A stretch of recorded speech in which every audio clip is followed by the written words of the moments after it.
هيبة الطب راحت والله يا جماعة. ومش الطب بس، كمان ده انا حابب ابشر حبايبنا المهندسين يعني، والرياضة كمان يعني، حتى 1+1=2 بقى فيها فاتي دلوقتي. بسم الله والصلاة والسلام على اشرف خلق الله. ازيكم؟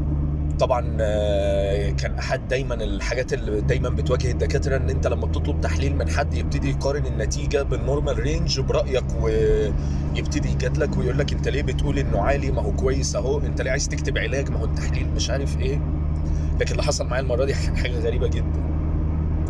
طلبت تحليل كرياتينين عادي زي اي دكتور قلب بيطلب تحليل كرياتينين في شغل. الناس جت في المتابعه، امور كويسه، تحليل كويس، كل علاجنا الحمد لله تمام. ببتدي ارتب هنعمل ايه الفتره اللي جايه وهنتقابل تاني امتى.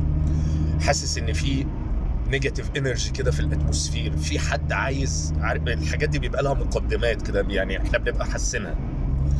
خلاص تمام تمام، الف سلامه، شكرا، سلام عليكم وعليكم السلام. حسيت ان برضو الوضع لا، لسه ما انتهاش، في قنبله جايه في الطريق. فلقيت بنت الراجل كده، سيده فاضله، لفت ورجعت لي، قالت لي يا دكتور هي وظايفي كده كويسه؟ قلت لها اه يا ست كله كويسه الحمد لله. قالت لي لا هي عاليه شويه. اه انت بقى اللي انا مستنيها، طب تعالي. ليه وظايفك كده عاليه ليه يا ست الكل؟ قالت لي اهي شوف. اشوف ايه بالظبط؟ فطبعا اول حاجه جت في ذهني وظايفي كده 1.7%.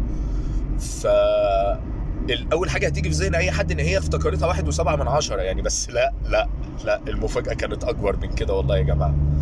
فقلت لها ليه يا ست الكل، تعالي هاتي التحليل، وشاورت لها قلت لها دي كام؟ قالت لي دي 7/10. ودي كام؟ قالت لي دي 1.4. قلت لها جميل، لو الرقم اللي هيطلع بينهم يبقى هو في النورمال، الرقم اللي طلع كام؟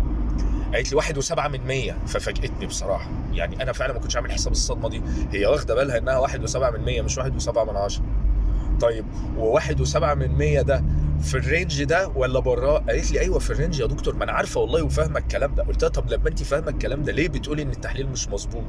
قالت لي اصل بنت اخويا بتقول انه عالي. قلت لها اه بنت اخوكي تعالي بقى. بنت اخوكي دي عدت على اولى اعدادي يعني، سلمت على اي مدرس رياضه قبل كده يعني؟ في حد قال لها السلام عليكم 2 في 2 بكام قبل كده؟